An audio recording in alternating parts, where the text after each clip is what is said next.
What's up madlang people? So for today's video, ayan, babalikan ko yung nakita kong bunga ng kondol dito last week. So sigurado ako na malaki na yun.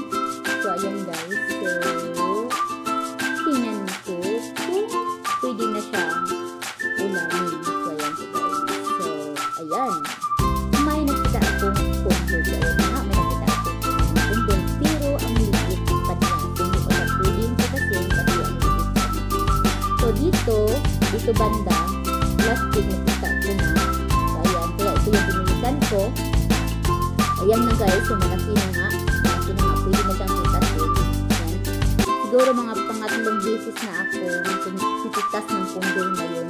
So, ibig sabihin, pangatlong beses ko na rin na libre ako ng gulay. So, ayan so guys. So, masarap itong kondol, lagyan ng sardinas o ng kainin. So, bisa, tapos sardinas o kainin. So, ayan so guys. So, dahil wala na ako dalang tortillo, ayan. So,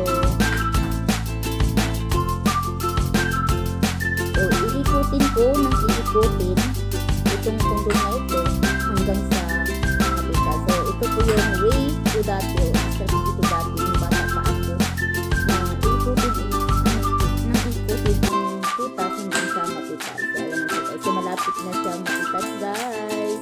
So, malapit na siya mapitas.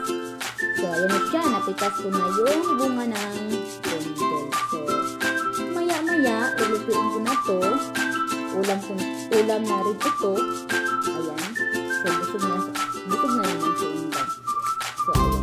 So, ito na guys, yung kondol. So, ito yung tama na size ng kondol. Kasi kung masyadong malaki na siya, so, maliit na lang yung makukuha mong laman niya. So, ayan guys, may kangkong pa ako. Ayan, pwede din yan. Ayan. At saka, may bulaklak pa ng kondol. So, itong gas ng kondol, mga next week, maging bunga din yan. So, ibig sabihin, marami-rami pa ako makakain na kondol. So, ayan so guys. So, may isa pa na kondol doon. So, next week, dalawang kondol na naman yung target ko na pipitasin dito sa puno ng kondol na ito. So, ayan so guys. So, yung kabilang buti, bakante din yun, nagdamo lang. Kaya, hindi ako dumaan doon. Possible na may mga aso. So, yan yung kondol ko guys. So, pauwi na ako guys.